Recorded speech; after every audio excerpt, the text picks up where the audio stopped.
মালদায় প্রায় 2 কোটি টাকা ব্রাউন সুগার উদ্ধার। পাচারের আগে বিপুল পরিমাণে ব্রাউন সুগার সহ কারবারিকে গ্রেপ্তার করল মালদা টাউন জিআরপি থানার পুলিশ।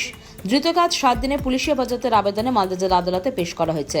ধৃতের নাম জসিমউদ্দিন শেখ, বয়স 21, বাড়ি কালিয়াচকের শাহবাজপুর এলাকায়।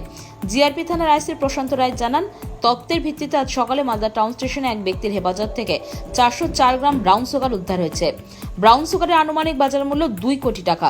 প্রাথমিক জেরায় জানা গিয়েছে, ধৃত ব্যক্তি উদ্ধার হওয়া ব্রাউন সুগার কালিয়াচক থেকে কোচবিহারের দিকে নিয়ে যাচ্ছিল। ধৃত কাজ 7 দিনের পুলিশি হেফাজতের আবেদনে মালদা জেলা আদালতে পেশ করা হয়েছে। আজকে কি রিকভারি করেছেন? আজকে আমাদের কাছে সকালবেলা একটা খবর আসছিল যে একটা ব্যক্তি কালিয়াচক থেকে কোচবিহার দিকে যাবে, এই ব্রাউন সুগার অথবা হিরোইন নিয়ে যাবে আর কি। এই খবরটা পাওয়ার পরে আমরা একটা অ্যাম্বুশ করি স্টেশনের মধ্যে। তখন ওই লোকটাকে ধরি, ধরার পরে ওর কাছ থেকে একটা ব্যাগ পাওয়া গেছে। ব্যাগের মধ্যে ওই 404 গ্রাম ব্রাউন সুগার পাওয়া গেছে, 4টা প্যাকেট। কোথা থেকে কোথায় নিয়ে যাচ্ছিল?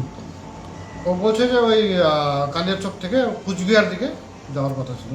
কুচবিহার ধরার জন্য ট্রেন ধরার জন্য এখানে আসছিল। বারবার কুচবিহারে কেন বেছে নেওয়া হচ্ছে? না, এটা নতুন ট্রেন দেখছি আর কি। বেশিরভাগ তো আমাদের নর্থ ইস্ট থেকে এই মালগুলো আসে। এখন দেখছি এখান থেকে কুচবিহার দিকে যাচ্ছে। বাজার ব্রাউন সুগার উদ্ধার হয়েছে, তার বাজার মূল্য কত? এটা আমাদের যেটা সোর্স আছে, মার্কেট ভ্যালু যেটা বলছে 2 কোটির মতো আছে। স্যার, বিগত 6 মাসে কতজন অ্যারেস্ট হয়েছে আর কত কেজি টোটাল? গত 6 মাসে মোটামুটি 15 থেকে 16 জন অ্যারেস্ট হয়েছে, আর 6 থেকে 7 কেজির মতো ব্রাউন সুগার ধরা হয়েছে, রিকভারি হয়েছে। যে অ্যারেস্ট হয়েছে তার কি কোনো প্রিভিয়াস ক্রিমিনাল রেকর্ড পাওয়া গেছে? না, এখনও পাওয়া যায়নি। আমরা দেখছি কোথায় দেখছি।